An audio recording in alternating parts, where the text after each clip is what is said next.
I want to welcome you and thank you for joining us this evening. My name is John Quigley. I'm the Assistant Dean for Advancement in the College of Arts and Sciences at SU.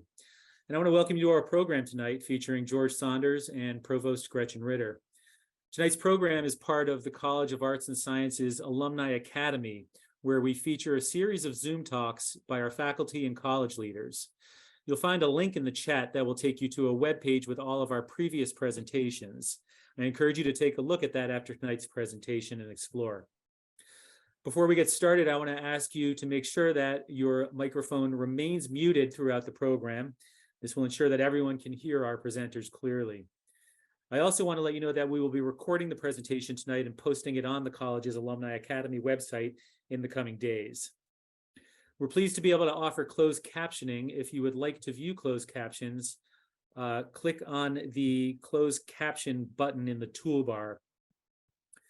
In the event that we have extra time at the end, we will take a few questions for our presenters. If we do get to that point, we will invite you to submit your questions through the chat, but please hold off on submitting them until the end of the presentation if and when we decide to take questions. And right now, it's my pleasure to introduce our presenters. George Saunders is the #1 New York Times bestselling author of 11 books, including his most recent Liberation Day, as well as A Swim in a Pond in the Rain, which came out last year, and Lincoln in the Bardo, which won the Booker Prize in 2017. Most importantly for us, George is an SU alumnus, having received his MA in creative writing in 1988, and he has been a professor in our creative writing program for the past 25 years. You'll find a link to George's website in the chat where you can explore all of his writings and purchase his latest book, Liberation Day. Gretchen Ritter is the Vice Chancellor, Provost, and Chief Academic Officer of Syracuse University. Dr. Ritter came to Syracuse in October 21 from the Ohio State University, where she was Executive Dean and Provost of the College of Arts and Sciences. Her previous administrative roles were at Cornell University, where she was Dean of Arts and Sciences, and at the University of Texas at Austin, where she was Vice Provost of Undergraduate Education and Faculty Governance. Provost Ritter is a political scientist and a renowned scholar of constitutional law, and she has degrees from Cornell and MIT.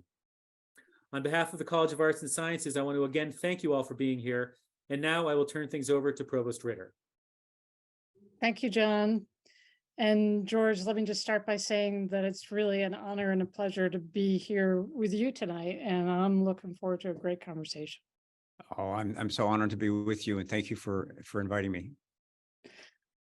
Terrific. Well, since we're holding this event for Syracuse University alumni and friends, and since I am personally such a great fan of the program, let me begin by asking you, what's so special about the Syracuse University Creative Writing Program?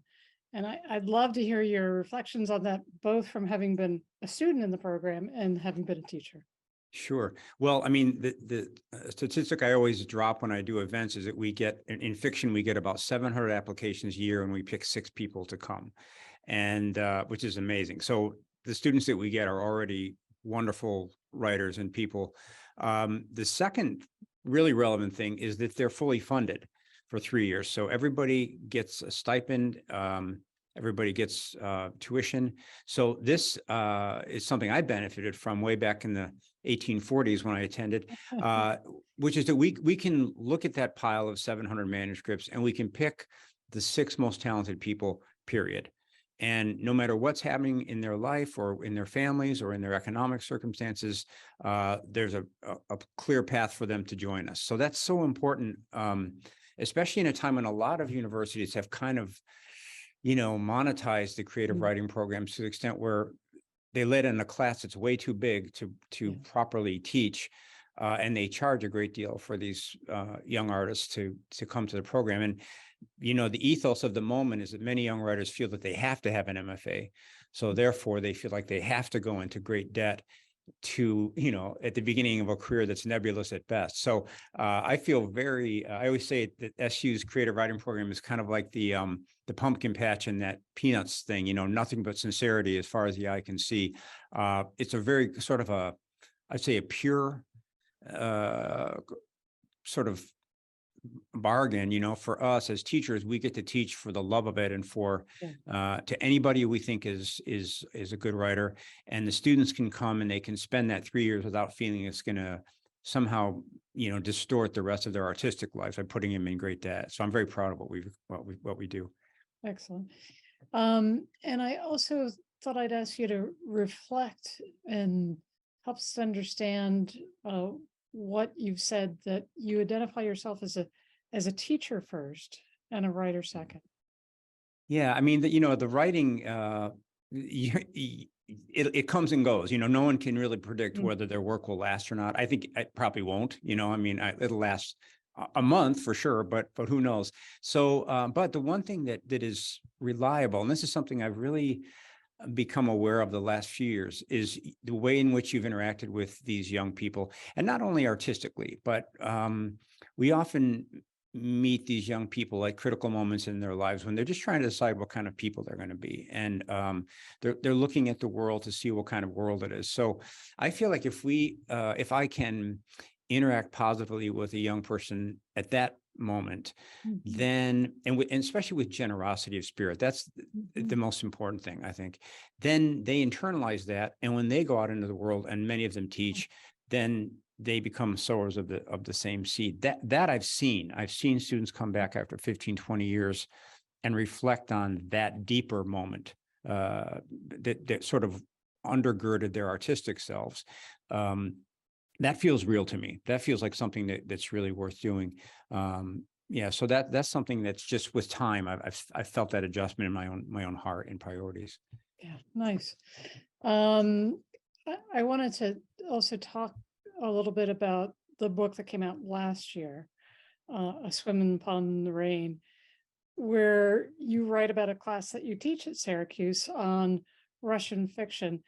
And it's a wonderful book to read. It's a book in which you're kind of bringing us into the class with you, right? And offering us lessons on being good readers and on discovering who you are as a writer. It's really lovely. And Thanks. You talk in the book also about reading and writing both as social acts. And at one point you use the phrase of thinking about writing fiction as a moral, ethical tool. Can you talk about that a little bit? Sure. I mean, to me, the whole thing is crazy. I'm going to make up a story that isn't true, factually true. Right. But somehow I'm going to compel you to keep reading it.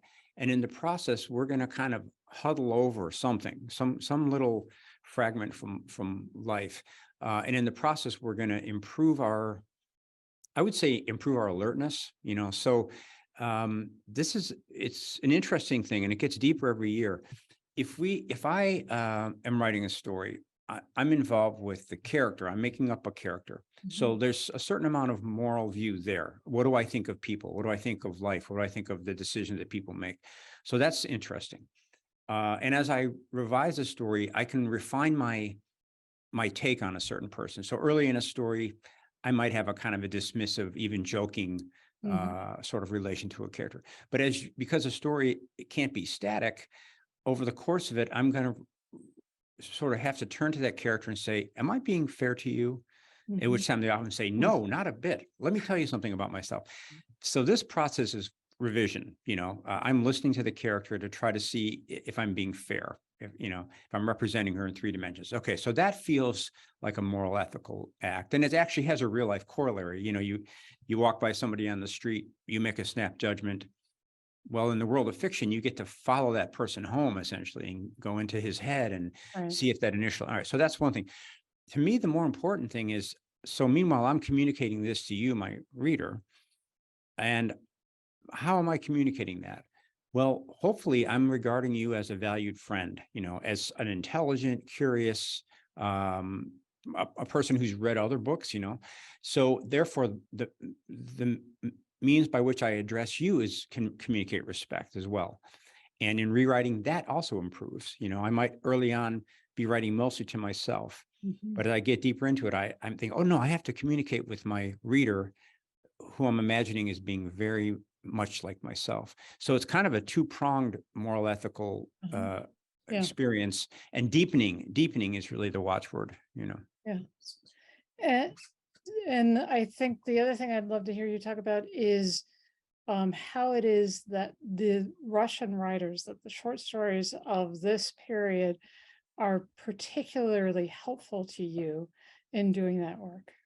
Yeah, I don't know, actually. I just, by experience, and I taught a class in the American short story, and it was okay. It was a 6 or 7. The Russian, that class was always a 9 or 9.5. I think it's because I respond to their basic credo, which is we're writing and reading stories with a certain moral urgency. We're writing about immortality and death and love and betrayal and all the big things. And they sort of, wear all that stuff on their sleeves. And I always responded to that, even when I was an undergrad at the School of Mines. I like Dostoevsky and I like Tolstoy. Mhm. Yeah. Cool. So let's go back to the conversation about revision for a minute, because that's a theme in sort of everything you talk about and write about. And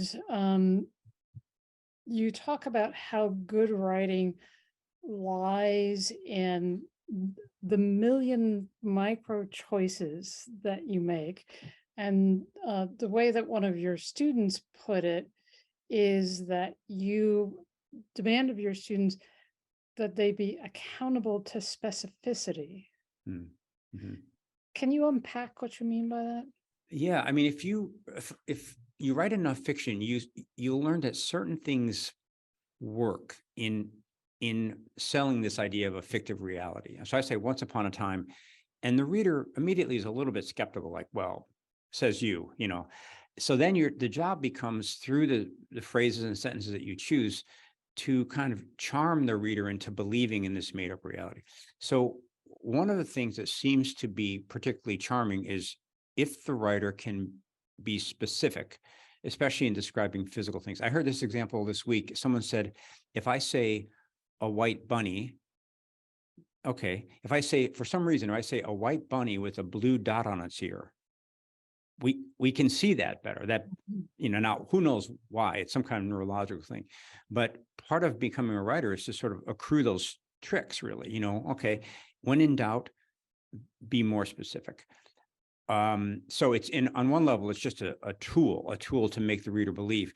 But then if we think of it from the moral ethical perspective, it's going to train us away from the big categories, left winger, suburban mom, we say, well, which suburban mom?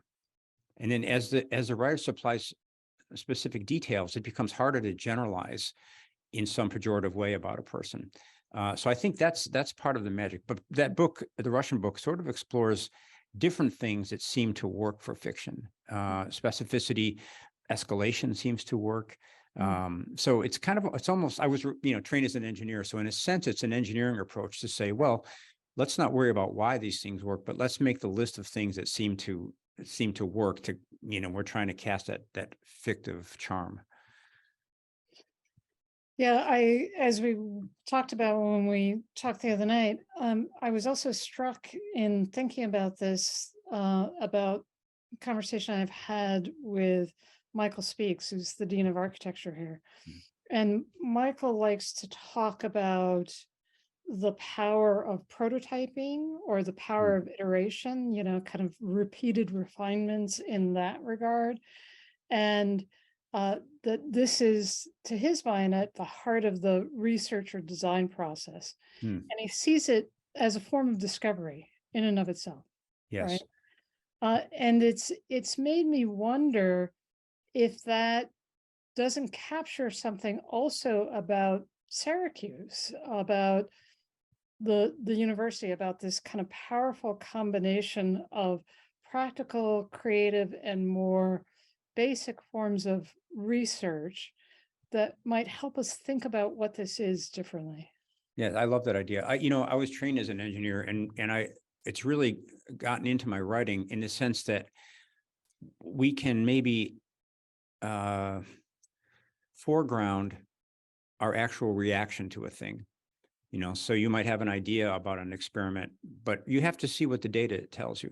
In a story, it's very similar. You have an idea at the beginning, But by iterating through it, the way I see it is it allows the various people that I am on a given day or to weigh in. So one day I'm very generous with myself. Oh, every coffee stain is perfect on the page. Other days I'm much more severe.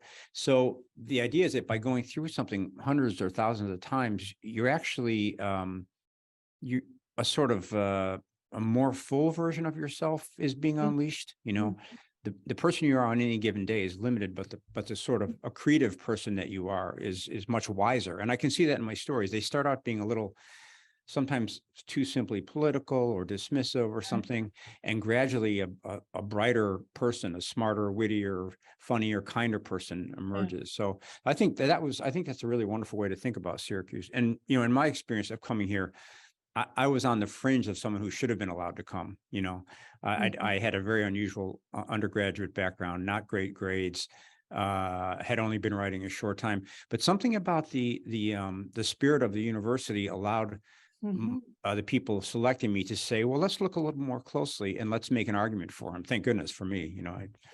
Nice. I also wanted to ask you about the kind of circumstances of the Russian writers. You talk about that part of the power of what they're doing lies in their capacity to explore human experience under the threat of censorship.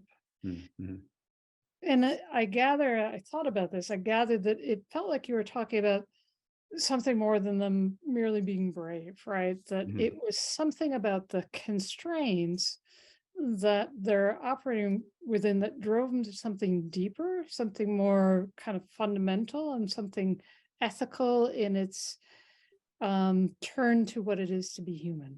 I think so. They're actually being a little sneaky because they knew they couldn't talk about the direct truth, but I think they had faith that if they just turned their eyes to something non-controversial, but focus their energy on it, they would still be speaking truth.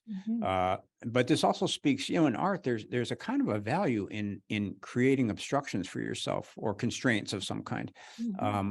My thought is it kind of, it forces you to subvert your first order thinking. So for example, I know what I think about the world as this person right here. That actually isn't that interesting. You know, my views aren't that interesting compared to anybody else's. But if you allow me to kind of subvert that first order view, force me to, by way of a constraint or a fictive conceit, then whatever wisdom you have kind of flows out and goes in a more unconventional way. I do that all the time. I'll set a story in a theme park, or I'll make a kind of silly idea, you know, a talking fox or whatever. The real thing is just so I don't simply say what I believe. Right. You know, then you discover what you might believe at some deeper level. But for me, it has to be forced on me in a certain way. You got to challenge the expected categories to get to other things. Yes. And you know that your actual, whatever it is that your beliefs consist of, they will find a way out. Like if I'm sitting here in this room, if I made a story that had a talking water bottle and a talking phone and a talking water bottle top, well, that's a completely silly idea. But my article of faith is if I concentrated on that for 2 or 3 years, whatever I am would absolutely find its way into that narrative. It'd be a silly narrative, but because of the concentration, it would become a serious narrative. I gotcha. I got to write that idea down. Hold on, so I don't. The talking water bottle. I see the story coming. Yeah. Am I half empty or half full? Yeah. We'll decide. My last question on the Russians. I wanted to get you to unpack a little bit your thoughts about Tolstoy. You know, on the one hand, obviously you think Tolstoy's a brilliant writer. On the other hand, you talk about him as being kind of a jerk, right? Not a very good husband, not a very good father. Sounds like he wasn't always a pleasant guy to be around. And you're also clearly fascinated by his journey into religion. Right? So, and the observation you came to, which you come back to, which I really loved, was this idea that Tolstoy as a writer could enact a better person than Tolstoy in real life. Right. Yes, I think that's what we look, that's why I look to artists for. It's not that someone would lead a life above reproach. I don't think very few of us do that. And certainly when we look back at previous times that had ideas that we don't agree with, it's very hard to find true saints there. But I think I like the idea that a person is really many people, kind of fragmented, and that every so often one of those fragments might flare up into something lovely and say something true that anyone can recognize. I don't necessarily think that person has to be on fire all the time in that mode. I think we should be so lucky if someone makes a piece of music that that moves us deeply. Right. Then of course they recede into just regular old personhood, as we all do. But I think one of the reasons that we train in art, or probably in science too, I'm sure, or social sciences, or any worthwhile activity, we train in those in the hope that we might flare up for a couple of minutes. It's a long shot. Most of us don't, but I think that's to me a more hopeful way than to say only a perfect person could create a perfect work of art. That's a standard that I don't think anyone can meet. So when we see someone who does flare up, we're going to fully accept the wisdom of that flare up, but like Tolstoy in that beautiful story, Master and Man. Of course, we accept that. And we just note, oh yeah, this was an imperfect human being that made this beautiful statement. Maybe there's hope for me. And I think that tracks more closely with what life feels like to me, than, yeah. Which comes back to you showing that generosity of spirit you talked about. Yeah, and that's not always. It's just, I guess it's a little bit, not to use a corny baseball analogy, but if you everyone would like to be someone who hits a home run in the bottom of the ninth in the World Series. But to do that, you have to just show up. You have to keep showing up. And maybe you'll be lucky enough, maybe you won't. But the showing up, I think, is the beautiful part, actually. Yeah. Got it. Deliberate practice. Yes. So I was first introduced to you several years ago when somebody recommended to me Lincoln in the Bardo, and I was excited about it because I love Lincoln and I love the book. And among the many things that I love about it is the treatment in there of tragedy and grief, and the sense that trauma and anger can be consuming and deformative. And now, having come to Syracuse, I have found myself thinking about that in the context of this campus. You do such a nice job of making Lincoln human in the way that he was, sad and melancholy. And I find myself drawn to the great James Earl Fraser statue of Lincoln that's in the Maxwell courtyard. And what I love about that statue is that it's not at all heroic, right? It's a melancholy, weighed down Lincoln. And in my own view, that was part of what made him such a profound human and leader, because he suffered in a certain way. There's an empathy about him. Yes. So I'm wondering, I have to ask, was that statue something that was in your kind of line of sight as you were thinking about this book? Yeah, and that's all beautifully put. Thank you for all of that. And yes, my office in Tully literally overlooked the statue. So I could stand up, walk to the window and see Abe sitting there dejectedly and beardless in that picture. Yeah. I think that's, that was something that hit me when I wrote that book, is that, I'm a person who likes, I like to be happy. I like to be praised. I like to be winning. And I noticed that when I'm not, even for a minute, I get on thin ice, Then I think about Lincoln, who in the time, that time during the war, he was not happy. and he was not loved, and he was not winning, and he had lost a child and was losing the war, blundering. Right. That's the moment that's, to me, was so interesting. How do you keep your eye on virtue and Yeah. hope when you really don't feel good, when you really are, when the world really is not your friend? And he did that so consistently, with so much power for such a long time. And I still am mystified by that. I don't quite understand what drove him. Mhm. I know that one of the most touching things that he used to, in the depth of a depression, when he was depressed, he would force himself to tell funny, sometimes even naughty Mm. stories. Yeah. And something about physiologically just that took him out of it for a second. And you Right. know, you almost see that as a kind of medicine that he would administer to himself, you know. So he's a very deep well. And I wrote that book, but I still find myself wondering about him and admiring that quality. Yeah. Yeah. Yeah. Great. So let me talk about the new book, which I happen to have right here. Um, to give our audience a sense of the atmospherics of the collections, I should say that these stories are dark.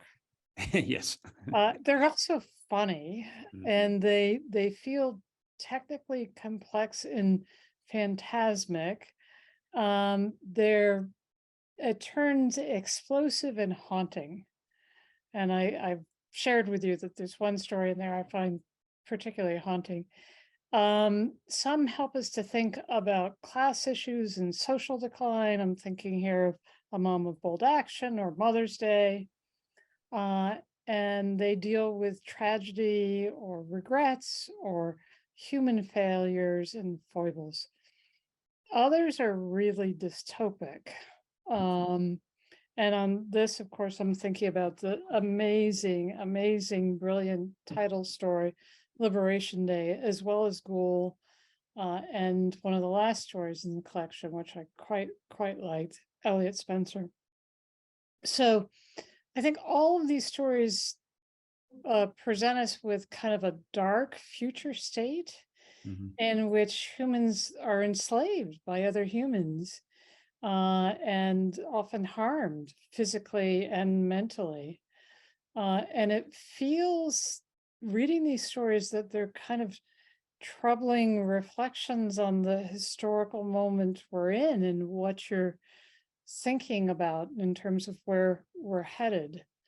Did you feel that way writing these stories? Kind of. I mean, for me, it sounds kind of strange given those accurate descriptions. I actually have a good time writing stories. I often will start them in a very dark place. Yeah. But to me, it's kind of like you take an imaginary person, throw them in a hole, and then you lovingly watch him try to get out. I don't really think, I don't have that dark a view of the world, really. But having said that, for me, a collection is just, 4 or 5, 6 years of letting the Right. subconscious work out. So I don't really know what they say. I put them together, and then I give a little distance like I have now, and I think, oh yeah, that book is a little harder hitting than. Yeah.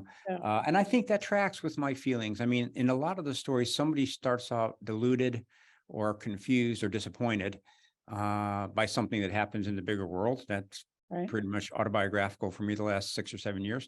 And then he tries to stumble out towards truth, and I think a lot of those journeys, I hope they're funny. They're also, to me, kind of, positive in the sense that, like, Elliot Yeah. Spencer is a guy who's had his brain wiped clean. He's been made a political operative, but little by little, something in him keeps asserting itself. And he wants to be a full person again. He recognizes he wasn't a good person before. He wants to be better. So I think they are pretty dark, but I would sort of maybe suggest the Roadrunner and Wile E. Coyote as an artistic archetype, which is, that coyote is trying to eat that Roadrunner. That's not very nice. And maybe eventually he's going to do it. But the fun is in the sort of, once you concede that opening, then the fun is in how they interact. But yeah. I mean, I saw that too. I think even in some of the darkest stories, there's also just an appreciation for a kind of deeper humanity here. And so it felt at times like there was a desire to kind of celebrate our capacity for love and empathy at the same time you were sort of calling out some of these darker clouds on the horizon. Yes, because, if love and empathy are sturdy, then they should also endure in the darkness. That, to go back to our talk about Lincoln, Lincoln was a very compassionate person, Yeah. and we can study him for how compassion survives under duress. I mean, Right. when you're at a picnic and the weather is great and you just won the lottery, it's not hard to be compassionate, but invert that and that's where it gets road tested. Yeah.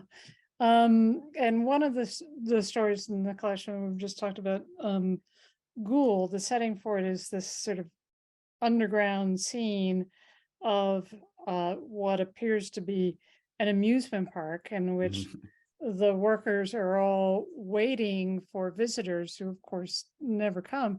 And of course, it made me think about your, I guess it's your first work, which is Civil War Land in Bad Decline.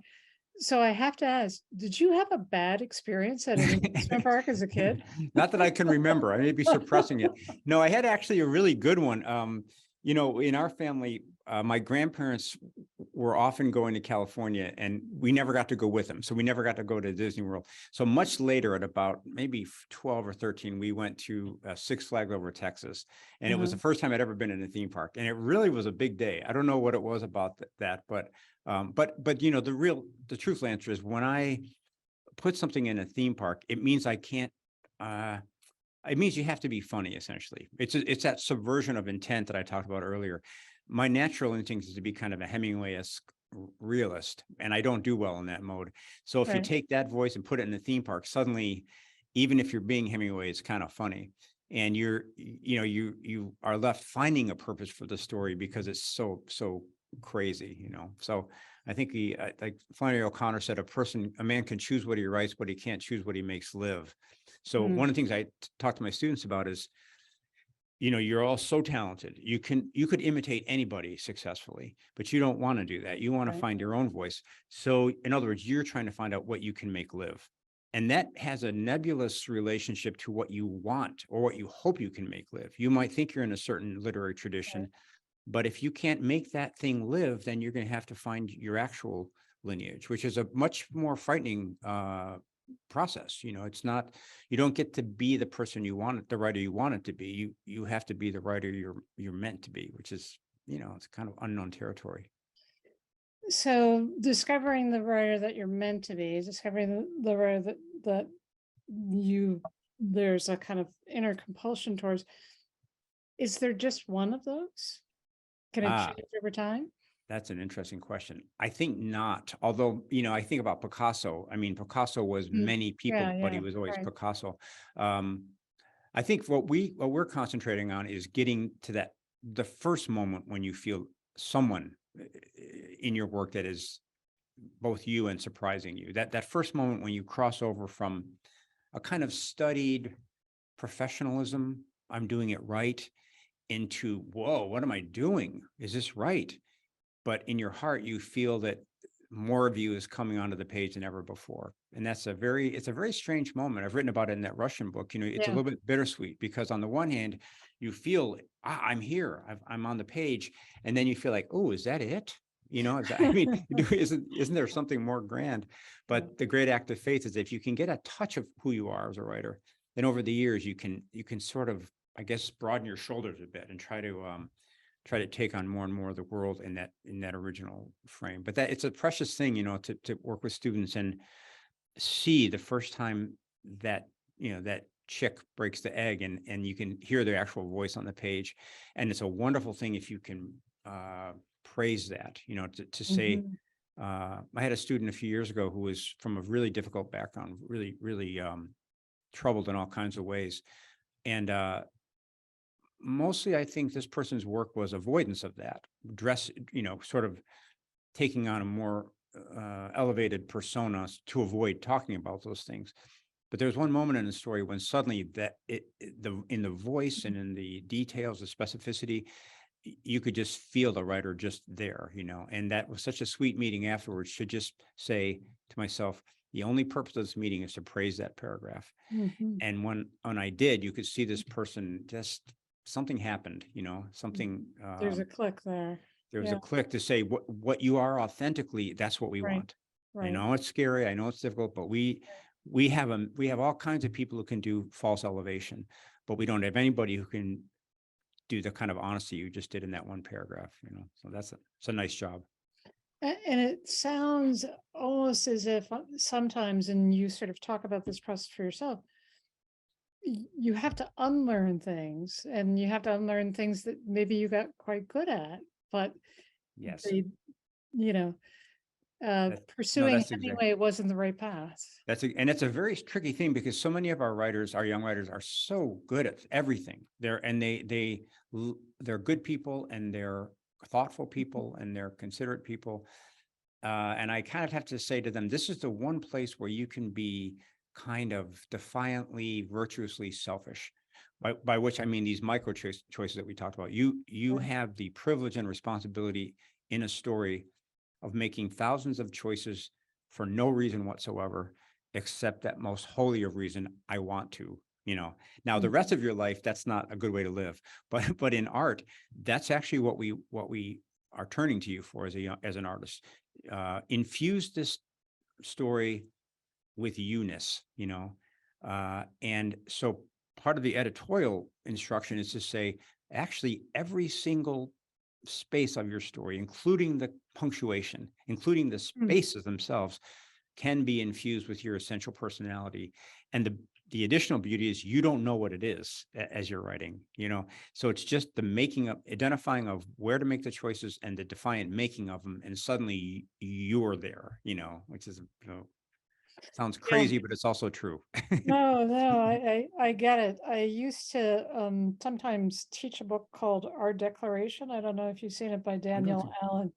It's a lovely book. So it's a book about teaching the Declaration of Independence. It's about teaching the Declaration of Independence. She taught it when she was at the University of Chicago to undergrads at the University of Chicago during the day, and to adult community night students at night, and ultimately really got more from the second group, in part because it was an act of thinking about, how is this declaration yours, right? How do you enact this as coming together as a kind of civil community in making these claims? And when you teach it that way, and I used to teach it among veterans, among other things, it opens up the most meaningful and profound conversations about what it is to be an American, reflections on democracy. So is the question that you're posing sort of why to the student, do you believe in this? Why do you believe in this? Yeah. What do we mean? These words, what does that mean? How would you suggest that this is meaningful for constructing who we are? Right. Oh, that's beautiful. Because, that's one of the things that the sort of the spine of that Russian book was to say, I know that we study literature in high school and we sometimes get intimidated by it, but let's go back to the basics and say a story is meant to shake your cage. It's meant to open the cage, but if a story has any way into you, it's by way of your authentic experiences. So read this Chekhov story and let's go back through it and see where did it inflect your needle and why. You are the best judge of that. You can be the best judge of that. And what we call literary criticism is really just having an authentic experience, noticing the details of that, the inflection points, and being able to talk about it. So in a way, as it sounds like this class is, it's a way of giving power back to the student to say, no, there's no external authority. Exactly. There's only you. There's only internal authority. Education is the way of infusing ourselves with internal authority and taking ownership of it. It's beautiful. Yeah. No, I like the way you put that too. So let me go back to asking you about the story in the new book that, as I shared with you, has kept me up at 2 a.m. on a couple of occasions, which is a love letter story, in which a grandfather is writing to a grandson, and it's dated 2020 blank. Mhm. And it's projecting a moment in which American democracy has declined. Mhm. And even the conversation, the grandfather says, can't put this in an email. I got to put it in a letter. I will only use initials in case this falls into the wrong hands. And he talks about this sense of how could we not have really known as it was happening what was happening? And you don't know how to take action and you feel comfortable, and surely someone will take this up. Mhm. Uh, can you talk about the origins of that story and both the kind of what compels you and what the risks are of writing a story that has political overtones to it? Yeah, that was a funny case. As you get older as a writer, you, there are less things you haven't done, and there are more rules that you've made for yourself. So one of my rules was don't write overtly about politics.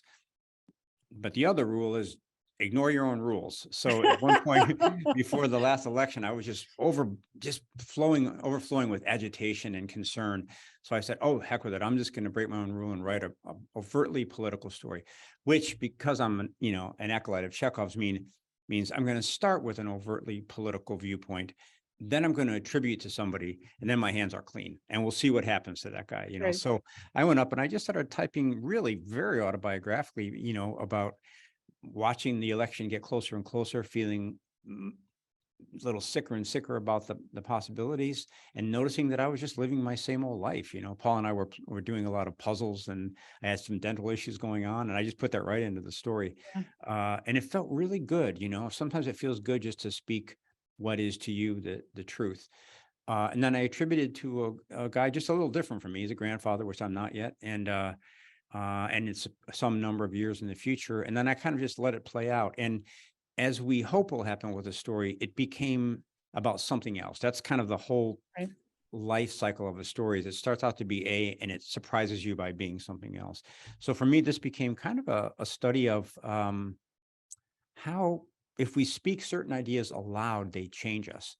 So in the story, he's telling his grandson to stay out of politics, keep your head down. Life is still good. Don't worry about it. But even as he's speaking this to this Yeah. beloved Right. kid, Right. he sort of changes. Yeah. We were lucky enough. Stephen Colbert read this at Symphony Space a couple of weeks ago, and it's Uh-huh. on the symphonyspace.org website. Uh-huh. But he beautifully enacted what I meant for the story. He's very certain at the beginning, and then towards the Right. end, he kind of falls Right. apart. Right. Right. So yeah, so that was interesting. Interesting experience. Mhm. And in coming close to that political space as a writer, how does that feel to you? Does that change the dynamics with your readers? I think it's risky. I got a couple Yeah. letters afterwards saying you can't do that. That's not a Yeah. story. That's propaganda. To which I said, well, if you read it closely, it wants to be propaganda, but I made it a story. Okay. So I think that's the really kind of lovely thing about the story form. It's so old, Mhm. but we still don't know what it is, and we still don't know what its capabilities are. The thing it has going for it that's magical is that it always responds to itself.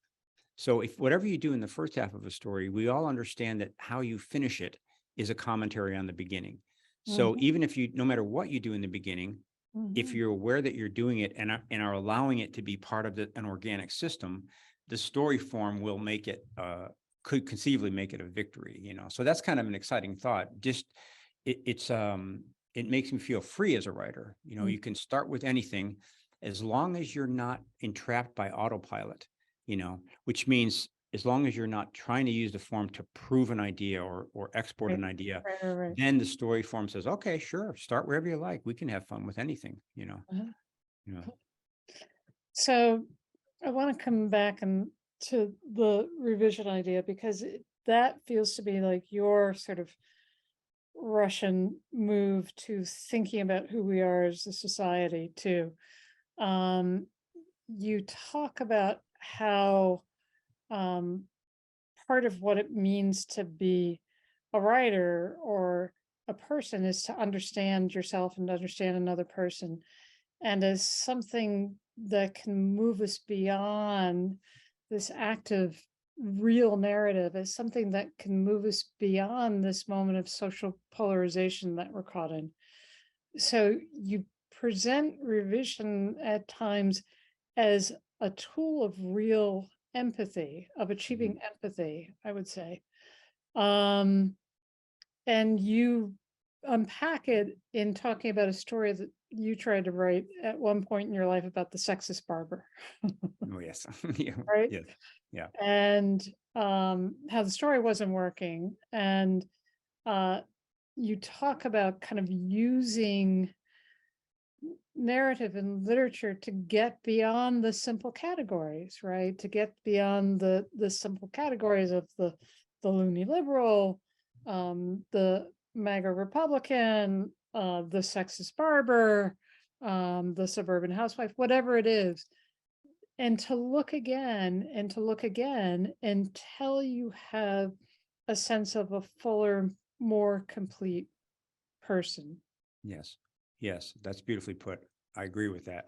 I think what happens is, and it's so wonderful because it's a direct outgrowth of the story form itself. If I say once there was a kid who loved candy, and I say on Tuesday he loved candy, again on Wednesday he was a big fan of candy, already everybody's going, all right. Now, when do his teeth fall out? Or when does he stop liking candy? So we understand that the form itself is one of a baseline condition and an alteration. So when we think about characters, we're going to present a baseline condition, which is usually pretty broad, and then we're going to refine it. Now, this has, in my view, I feel like it's always more powerful to have more data points, even if in the end you're going to have to resist that person. And it's not that, you don't want to use this as a sort of enabling or apologist, but if I had to make a big decision, if I was a football coach and I wanted to beat another team, I would want to know as much as I could about the team. Of course I would, So I think in that sense, for me, studying fiction and reading it and writing it, it has taught me that I can make a decision later in the game. I can sort of turn away from my early facile, habitual judgments, and I can just defer. I can defer a judgment. And when I do, it tends to be more capacious and more open-hearted. And sometimes it tends to be more firm. It doesn't have to be wishy-washy. So I think this is just another form of being open-hearted, I suppose, and recognizing that, in a neurological sense, we're always making scale models of moments that are grossly inaccurate, or at least they're insufficient. Our brain is built for that. So that's okay. It's a great tool, but it's only when we think those perceptions are absolutely ironclad that we get into trouble. So I think fiction can be a way of just reminding ourselves that these are temporary, these are little illusions that our mind makes. They're fun. These are the shortcuts that the mind enacts. You kind of use the form of the Daniel Kahneman thinking fast and slow, it feels like, as you talk about. Yeah. Yes. So they're good illusions, but they're illusions. So we can just playfully, The thing that I guess I wonder about, I think about, is for a wide variety of reasons, it feels like we're in a social moment where it's harder to get people to be willing to go beyond the simple categories. I think you're right about that. Yeah. Why do you think that is? Why do you think that is? How do we? Well, I think our social epistemology is become much more tribal. Yeah. Right. That we understand things first and foremost by which category you put in. Right. I always say, rather than anything else. I always say, if somebody cuts you off in traffic, you always know which political party they belong to. Right. But you don't. That's the thing. I mean, I have a kind of this is where my ideas are not that great, but I have an idea that social media actually is every bit as much responsible as we might think it is. That in 20 or 30 years, we're going to say, wow, they were taking in a toxin and it tasted good sometimes, but it also was really damaging to simply to the way we imagine other people. In fiction, I guess that's another way you could say it, is fiction is a way of retraining or Yeah, I think retraining the way we think about others, that I love the phrase "on the other hand," Jim Right. is a really obnoxious, he smokes cigars in public. On the other hand, and then as you keep counterweighting that thing, you move toward a very complex view that actually stymies your judgment. Right. There's Chekhov has that beautiful story, Gooseberries, and he makes a great case for why happiness is sort of decadent, Yes. and a very original idea that if you're happy, it's then, and you believe it, and it's incredible. Then you realize that the same guy who made the speech in the story was just 20 minutes earlier swimming luxuriously in a pond, annoying his friends by how much fun he was having, and the fact he wouldn't come out of the water. And you turn to Chekhov and you say, okay, Anton, wait a minute, happiness. Yeah. What do I do with this? Yes or no? And he just goes, da, and he walks out of the room, So that moment of sort of being stunned into opinionlessness, I guess, just for a couple seconds is a pretty holy state. Yeah. And I do think, again, coming back to students, I think that's a moment of learning. One of the definitions of a liberal arts education that I love the most is an education that liberates your mind from what you think you know. Oh, that's so beautiful. Yeah. Isn't that it? That's it. And then the flip side of that is it liberates you to know that you can know many things at once. They Right. contradictory things can sit there and resonate, and you don't have to be afraid of that. That's beautiful. Yeah. Yeah. So how we, I do come back to, and I find your work as encouraging this regard, that one of the ways that we can begin to open that space more is encouraging people to engage with good art. Yeah. Whether it's a story, whether it's a film, whether it's a play, something that brings you into really empathizing and understanding other human beings. Yes. Yes. I was lucky enough to read the speech that you made. Where is that speech? I can't remember where you made it. It was at Cornell. At Cornell. Yeah. Beautiful. And it made a beautiful case for, among other things, we have a phrase diversity, but you unpacked that so beautifully, and you made such a beautiful case for the liberal arts education. It made me want to go back to school. So I may be applying to Syracuse next year just to start over. Well, I hope you'll link to it, though. It's a really, really wonderful writing and wonderful ideas. You're very kind. So enriching. I certainly hope we'll have a chance to continue our conversation sometime over coffee. So I hope so. So John, I guess we've got a few minutes if we want to take a question or two from the audience. Sure. Somebody in there for a couple $100,000. All right. Uh-oh. We got it. I think somebody just offered us a couple $100,000. Yeah.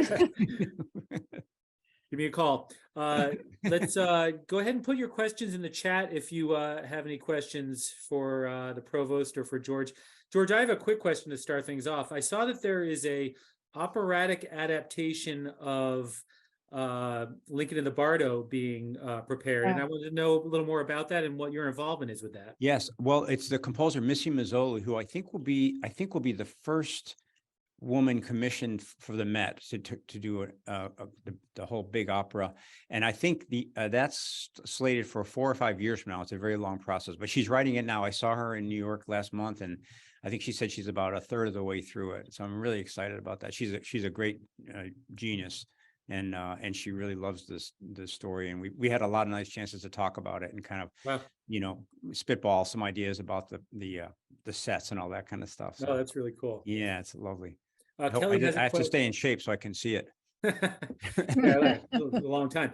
Kelly has a question. For a scholar of fiction, how do you at all think about crafting nonfiction? Sure. Yeah. Well, the Russian book, I spent a lot of time on that. And I've also done some freelance work for the New Yorker. I covered the Trump rallies for them and a bunch of travel pieces for GQ. The only difference I would say is that in fiction, I'm trying to find the plot basically by rewriting things and sensing which direction is the most energetic. In nonfiction, I usually go out and do a 10-day kind of travel thing, kind of like an idiot goes to wherever. And then I just kind of keep really good notes. And then when I get home, I'm trying to see what ends up writing the best. Mhm. And then I just structure those in chronological order. So in a certain way, I know what happened. I know what happened externally, what happened in my mind. And then the story results from putting the most lively bits together and then seeing what energy comes off that. So it's still very labor intensive, but it has more to do with honoring what actually happened, I would say. Daniel has a question. What recommendations or concerns would you have with historical fiction based on true events? Sure. Well, I think if it's fiction, I think the idea is you have to remember that first it's a novel, then it's true or false. So the form has certain ideas about itself that you have to honor. So, for example, I've seen a number of historical novels that were dragged down by research. Mhm. He was wearing this kind of belt, which was first built, and at some point so I think the thing is you research to fill your heart and your head. Then you say, okay, now research, get thee behind me until I need you. Let me make a beautiful story, and then populate it with such facts as can come to me naturally, So just to be sure that, you're not writing a history book, you're writing a novel, and it has certain demands, I think. Dean has a question. What was the genesis of the idea of Lincoln in the Bardo, the image of Lincoln going to the cemetery in the middle of the night to pull his dead son out of the coffin to hold him? Truly amazing book. Oh, thank you, Dean. Yeah, I mean, that literally was it. We were in DC when our kids were little, driving past that cemetery, Oak Hill, and my wife's cousin just pointed up and she said, there's a crypt on the top of that hill. You can't really see it, but Lincoln went in there and he supposedly interacted with the body of his son. And I thought, really, and at that point, I didn't have the chops to write it. I knew I didn't, but I let it sort of fester for 20 years. Just that image, and he kind of presented as a pieta, him holding the body and just the power of that. So that was just it. And then years later, we went there and we couldn't find the crypt and we were about to just quit. I was kind of trying to decide whether to write it or not. And that same cousin was there with us. And she kind of shouted, "I found it." And we trekked down there, and it's on the very edge of the cemetery. So I think if she hadn't found it, I probably wouldn't have written it. So I owe her some royalties. We have Amy, who is a 50-year-old MFA student, asking, what do students with lots of life experience bring to the classroom that 20-somethings do or cannot? So much. So I think that's one of the ways that our young students get in trouble is they have the chops, they have the technical skill, but maybe they haven't been buffeted by life enough to know how to subjugate their technical skills for a bigger purpose. So you have a lot. And I think that maybe the hard thing or the thing that becomes formal there is to say, okay, how do I get what I know into these stories without knowing it too solidly?